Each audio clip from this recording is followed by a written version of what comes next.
Olá, boa noite. O Ministério do Meio Ambiente do Governo Federal define como construção sustentável aquela que abrange um conjunto de medidas durante todas as etapas da obra, visando a sustentabilidade da edificação.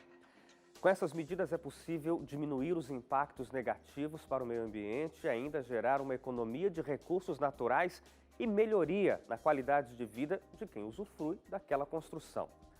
O Realidade em Pauta de hoje mostra exemplos de construções verdes e como funcionam as certificações que respaldam a sustentabilidade. Sustentabilidade. Uma palavra capaz de unir presente e futuro quando se trata do uso de recursos naturais.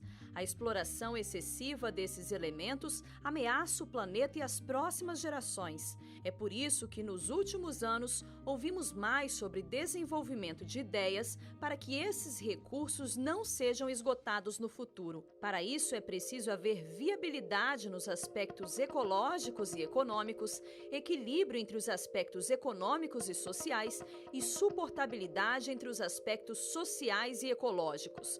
No fim das contas, o objetivo é cuidar do planeta. A construção civil é responsável por um alto consumo de recursos naturais, mas um conceito conhecido como construção sustentável tem ganhado cada vez mais adeptos. De acordo com o doutor em engenharia civil, Vanderlei John, a ideia é construir usando critérios ambientalmente adequados e aliar esses conhecimentos à conscientização. Na verdade, construção sustentável pode fazer várias coisas, mas o fundamental é você tentar atender a necessidade de abrigo, de casa, de hospital, de rodovias, com o menor impacto ambiental.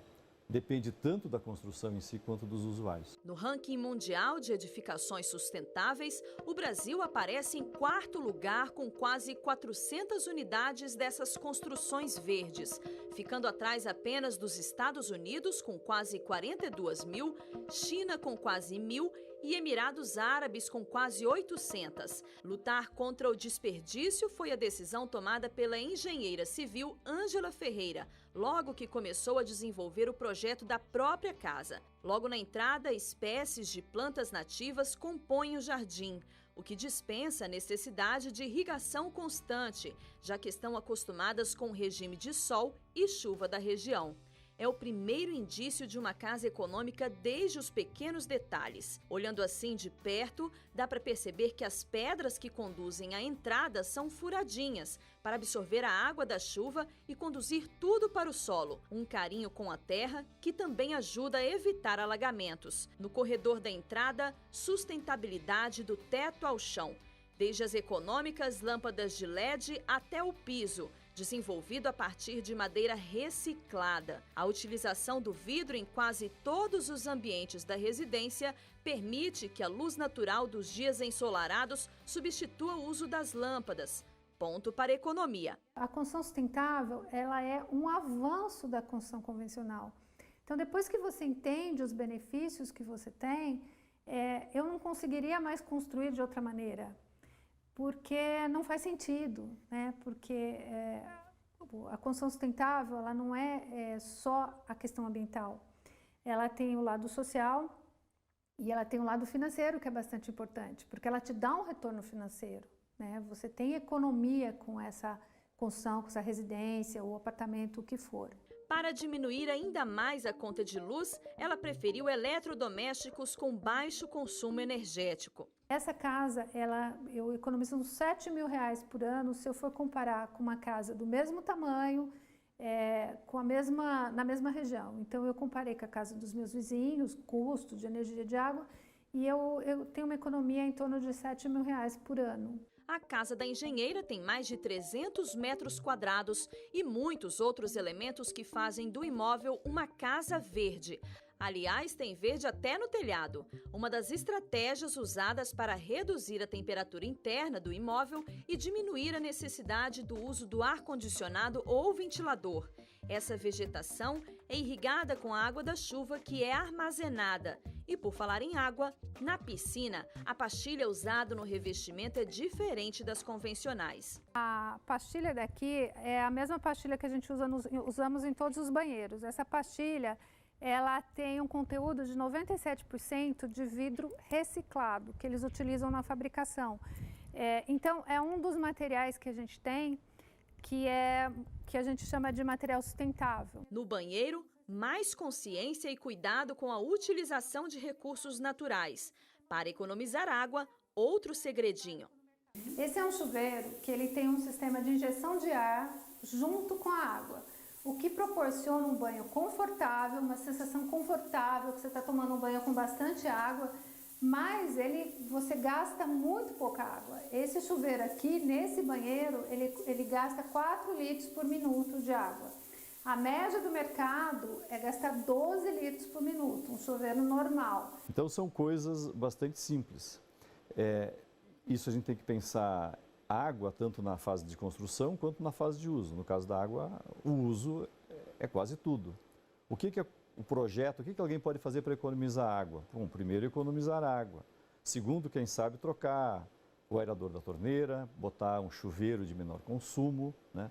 Mas se ele botar um chuveiro de menor consumo, colocar um aerador na torneira e deixar a torneira ligada, ou tomar um banho de 15 minutos, 20 minutos, nada resolve.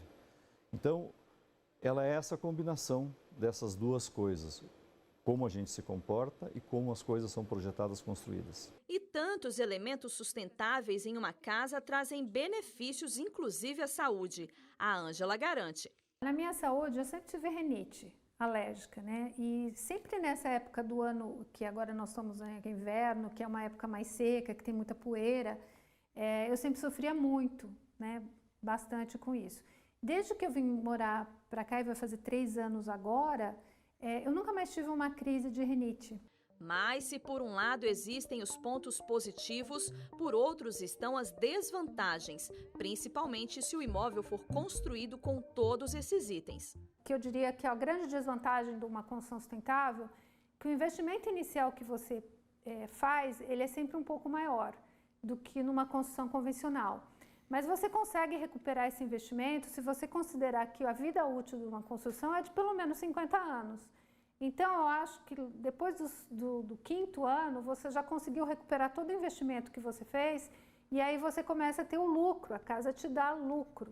Ela explica que para conseguir ter uma casa certificada como sustentável, é preciso seguir uma série de protocolos e regras. A certificação que a gente obteve nessa casa é a certificação do GBC.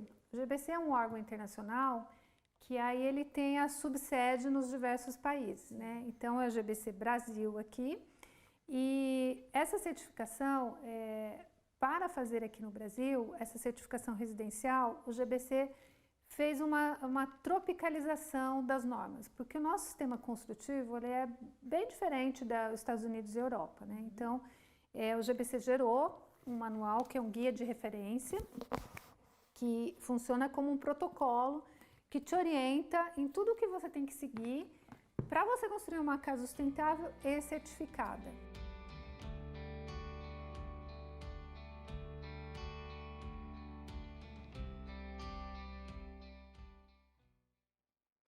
Bom, e aqui dentro do estúdio, para a gente conversar um pouco mais sobre isso, eu recebo aqui a arquiteta Maíra Macedo, que é justamente gerente de Relações Institucionais e Governamentais do GBC Brasil, citado na reportagem. Muito obrigado, Maíra, pela sua colaboração com a gente. Obrigada pela oportunidade.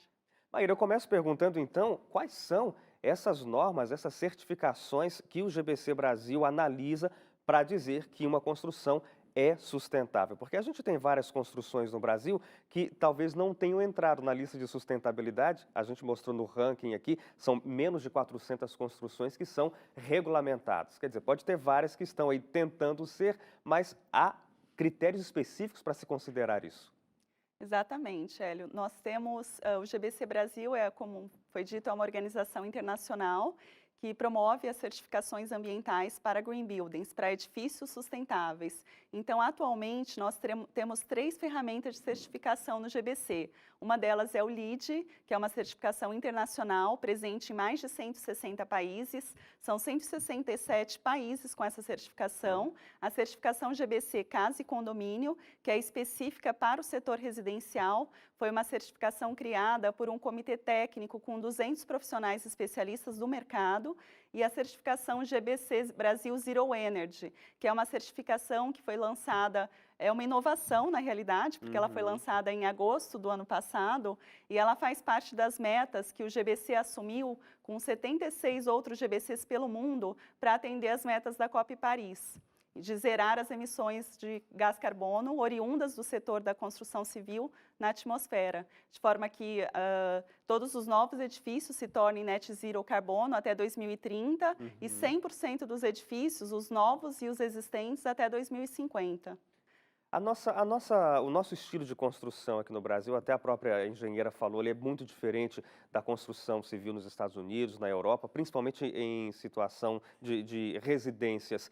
Ela facilita ou ela prejudica a aplicabilidade de questões sustentáveis? Eu digo porque nós temos uma engenharia que é bruta, uma engenharia pesada, né? uma construção pesada. Isso causa algum transtorno? Não, não tem nenhum tipo de transtorno, é mais uma questão de sistemas construtivos para as residências que é realmente diferente pelo mundo afora, né? Então, no Brasil, o comitê identificou que as normas aplicadas pelo LEED Homes, ela não era aplicável para o Brasil, por isso foi criada uma ferramenta específica para o Brasil. Mas em termos dos critérios de sustentabilidade, que envolvem desde localização e transporte, que é como o empreendimento está localizado em relação ao entorno, energia, água, é muito parecido, mas no caso do residencial, houve a necessidade de adaptar para as normas locais. É interessante você falar disso, porque quando a gente pensa em, sei lá, uma construção sustentável, a gente fica meio que voltado a pensar na construção em si, só as paredes, a forma de captação de água, de uso de energia, mas são muitas outras coisas. Você falou, por exemplo, de estar mais perto de onde a vida da pessoa acontece, porque isso vai implicar em menos consumo de combustível para se locomover, em facilidade para poder usar, quem sabe, andar a pé ou de bicicleta. São vários os aspectos, não é só a parede, né? Exatamente, Hélio. Não é só a parede ou a redução do consumo de água, de energia, tem a questão da localização e do transporte, então da proximidade com os serviços básicos também, a conectividade, né, que a gente chama, que está relacionada à densidade no local em que esse empreendimento ou essa casa está situado. Então, se ele está próximo a restaurantes, a farmácias, bancos, agências bancárias e todos os serviços que os usuários dessas casas sustentáveis ou empreendimentos ou edifícios vão precisar utilizar no seu dia a dia e por isso vão utilizar menos o meio de transporte, né, como o veículo, carro e, consequentemente, ter uma redução do impacto ambiental negativo por conta da sua localização daquele empreendimento. E além da questão também de transporte, localização, tem também a qualidade ambiental interna, que está relacionada à qualidade do ar, ao conforto térmico, ao conforto acústico. Então, é uma categoria específica nos sistemas de certificação, além de água, energia, localização e transporte, a qualidade ambiental interna, que também está relacionada aos materiais que são aplicados nesse edifício, que podem ter um impacto maior, negativo para o meio ambiente, ou impacto reduzido. Né? E também a questão dos materiais e recursos que é tratada num tópico específico que também diretamente impacta na qualidade ambiental do ar. Claro. Maíra, a gente tem que fazer um intervalo. Depois do intervalo, a gente volta para você de casa continuar acompanhando, que não é só uma realidade em casas de pessoas comuns, pelo contrário, cresce bastante o número de edifícios corporativos sustentáveis também, e aqui no Brasil também isso tem acontecido. Não sai daí que a gente volta já.